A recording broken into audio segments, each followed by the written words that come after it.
Hi dear friends, welcome back to our channel. இன்றைக்கி நம்ம பார்க்க போகிற ரெசிபி பேக்கரி ஸ்டைலில் பர்ஃபெக்டான பக்கோடா. வீட்லேயே ரொம்ப ஈஸியாக எப்படி செய்யலாம் அப்படின்றத பார்க்கலாம். 2 நாளாக மழை பெஞ்சு கிளைமேட் சில்லுன்னு ரொம்பவே சூப்பராக இருக்குது. இந்த கிளைமேட்டுக்கு சூடான டீ அண்ட் காஃபி கூட பக்கோடா வச்சு சாப்பிட்டோம் அப்படின்னா சும்மா வேறு லெவலில் இருக்கும்ல. பக்கோடாவை பார்க்கும்போதே உங்களுக்கு தெரியும் எந்த அளவுக்கு பர்ஃபெக்டாக பேக்கரியில் வாங்குகிற அதே டெக்ஸ்டர்லேயே வந்திருக்கு அப்படின்னு. அதே போல் நல்ல வெளியே கிறிஸ்பியாக செம்ம சாஃப்டாக இருக்கும். வீடியோவை ஸ்கிப் பண்ணாமல் லாஸ்ட் வரைக்கும் பாருங்கள். அப்போ தான் நான் சொல்லியிருக்க மெஷர்மெண்ட் அண்ட் சின்ன சின்ன டிப்ஸ் எல்லாமே உங்களுக்கு தெரியும். ரெசிபிக்குள்ளே போகிறதுக்கு முன்னாடி உங்ககிட்ட எப்பவும் போல ஒரு சின்ன ரெக்வஸ்ட், நீங்கள் இன்னும் மை ஸ்டைல் குக்கிங் சேனலை சப்ஸ்கிரைப் பண்ணலை அப்படின்னா சப்ஸ்கிரைப் பண்ணிக்கோங்க. பக்கோடாவை கையால் நொறுக்கி காமிக்கிறேன் பாருங்கள், எந்த அளவுக்கு நல்லா சூப்பராக சவுண்டு வருது அப்படின்னு. சாப்பிட்றதுக்கு நல்லா மொறுமொறுப்பாக இருக்கும், அதே சமயம் ஹார்டாக இருக்காது, நல்லா சாஃப்டாக இருக்கும். இப்போ வாங்க ரெசிபிக்குள்ளே போயிட்டு இந்த பேக்கரி ஸ்டைல் பக்கோடா எப்படி செய்யலான்னு பார்க்கலாம். பக்கோடா செய்கிறதுக்காக ஃபர்ஸ்ட் ஒரு பவுலில் 2 கப் அளவுக்கு கடலை மாவு எடுத்துக்கோங்க. எந்த கப்பில் கடலை மாவை அளந்துக்கிட்டோமோ அதே கப்பால் 3/4 கப் அளவுக்கு அரிசி மாவு சேர்த்துக்கலாம். இந்த மாவு கூட 1/4 டேபிள் ஸ்பூன் அளவுக்கு கார மிளகாத்தூள், 1 டேபிள் ஸ்பூன் அளவுக்கு சோம்பு சேர்த்துக்கோங்க. நார்மல் மிளகாத்தூள் தான் சேர்த்துருக்கேன், காஷ்மீர் மிளகாத்தூள் இல்லை. அடுத்து 1/4 டேபிள் ஸ்பூன் அளவுக்கு பெருங்காயத்தூள், 3/4 டேபிள் ஸ்பூன் அளவுக்கு உப்பு சேர்த்துட்டு மாவு கூட நம்ம சேர்த்துக்கிட்ட மிளகாத்தூள், உப்பு, அதுக்கப்புறம் பெருங்காயத்தூள் இது எல்லாமே நல்லா மிக்ஸ் ஆகிற அளவுக்கு மிக்ஸ் பண்ணி விட்டுக்கலாம். அடுத்து இது கூட ஒரு 8 பல் பூண்டை தோலோடவே நல்லா நசுக்கிட்டு சேர்த்துக்கோங்க. ஒரு 4 பச்சை மிளகாவை இந்த மாதிரி சின்ன சின்னதாக கட் பண்ணி சேர்த்துட்டு 3 கொத்து அளவுக்கு கருவேப்பிலையும் சேர்த்துக்கலாம். கருவேப்பிலை நிறைய சேர்த்து செஞ்சோம் அப்படின்னா பக்கோடாவில் நல்ல ஒரு வாசனை இருக்கும். நெக்ஸ்ட் இது கூட 4 மீடியம் சைஸ் வெங்காயத்தை இந்த மாதிரி கொஞ்சம் மொத்தமாக நீல வாக்கில் கட் பண்ணி சேர்த்துக்கலாம். ரொம்ப நைஸாக கட் பண்ணிக்க வேண்டாம்.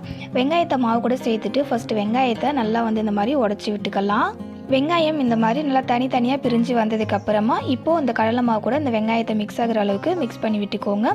கையால் அந்த மாதிரி நல்லா அழுத்தி பிசைஞ்சு விடுங்க. அப்போ தான் வெங்காயத்தில் இருக்கிற தண்ணி வெளியே வரும். லாஸ்ட்டாக இது கூட 1 டேபிள் ஸ்பூன் அளவுக்கு இஞ்சி பேஸ்ட்டு சேர்த்துட்டு நல்லா மிக்ஸ் பண்ணி விட்டுக்கோங்க. நான் ஃபஸ்ட்டே சேர்க்க மறந்துட்டேன், அதனால் இப்போ சேர்த்துக்கிறேங்க.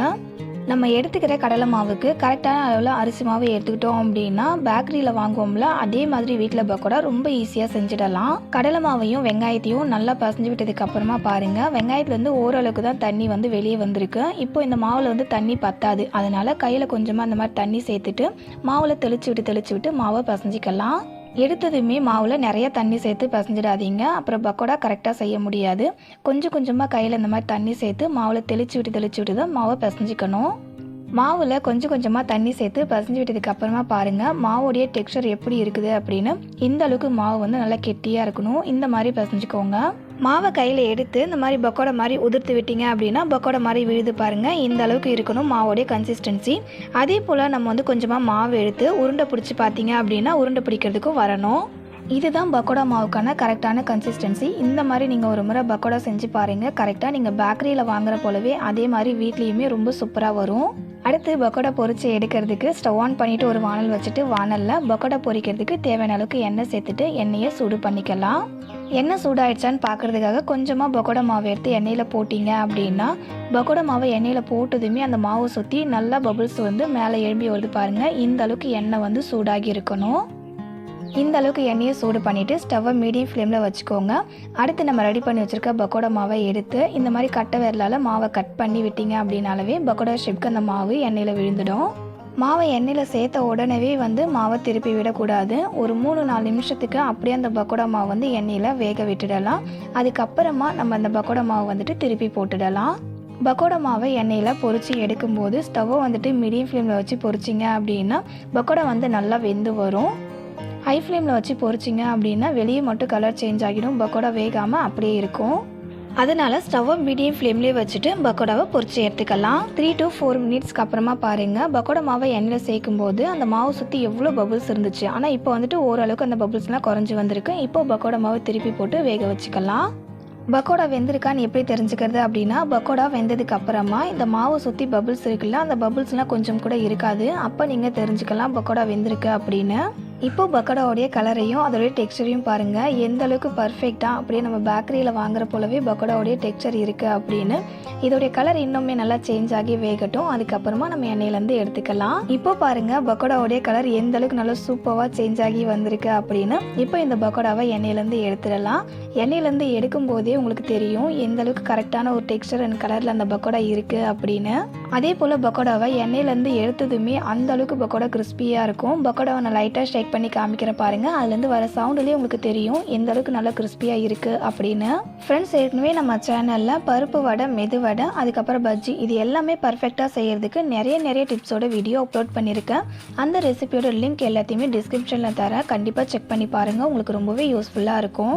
இப்போ நான் சொன்னது போலவே மீதி இருக்கிற எல்லா மாவுலையுமே இதே மாதிரி பக்கோடா செஞ்சு எடுத்துக்கோங்க. பக்கோடா செஞ்சதுக்கப்புறமா லாஸ்ட்டாக இந்த எண்ணெயிலேயே கொஞ்சமாக கருவேப்பிலை சேர்த்து வறுத்து எடுத்துக்கலாம். எல்லா பக்கோடாவுமே செஞ்சதுக்கு அப்புறமா காமிக்கிறேன் பாருங்கள். பக்கோடாவை பிளேட்டில் போடும்போது அதுலேருந்து வர சவுண்டுலேயே உங்களுக்கு தெரியும் எந்த அளவுக்கு பக்கோடா நல்லா மொறுமொறுப்பாக இருக்குது அப்படின்னு.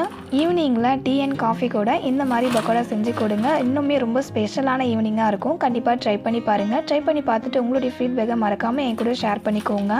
நீங்கள் கொடுக்குற ஒவ்வொரு லைக் அதே போல் உங்களுடைய ஃபீட்பேக் என்னை ரொம்பவே மோட்டிவேட் பண்ணும். இந்த ரெசிபியை பார்க்குற எல்லா ஃப்ரெண்ட்ஸுக்கும் அது ரொம்பவே யூஸ்ஃபுல்லாகவும் இருக்கும். அப்படியே பக்கோடா மேலே வறுத்த கருவேப்பிலையும் சேர்த்து சர்வ் பண்ணுங்கள். அப்படியே வந்துட்டு பேக்கரியில் வாங்கின போலவே இருக்கும். கண்டிப்பாக வீட்டில் செஞ்சதுன்னு சொன்னால் யாருமே நம்ப மாட்டாங்க. ஃப்ரெண்ட்ஸ், இன்றைக்கி உங்க கூட ஷேர் பண்ணிக்கிட்டேன் இந்த பேக்கரி ஸ்டைல் பக்கோடா ரெசிபி உங்களுக்கு பிடிச்சிருந்து அப்படின்னா அந்த வீடியோக்கு ஒரு லைக் பண்ணிக்கோங்க. உங்கள் ஃப்ரெண்ட்ஸ் அண்ட் ரிலேட்டிவ்ஸ்க்கும் ஷேர் பண்ணிக்கோங்க. அவங்களுக்கும் ரொம்பவே யூஸ்ஃபுல்லாக இருக்கும். இந்த வீடியோவில் சொல்லி காமிச்சிருக்க போலவே ஒரு முறை நீங்கள் அந்த பக்கோடாவை செஞ்சு பாருங்கள். கண்டிப்பாக இதுக்கப்புறம் பேக்கரியில் போய் வாங்கவே மாட்டீங்க. அந்த அளவுக்கு பர்ஃபெக்டாக வீட்லேயே செஞ்சிடலாம்.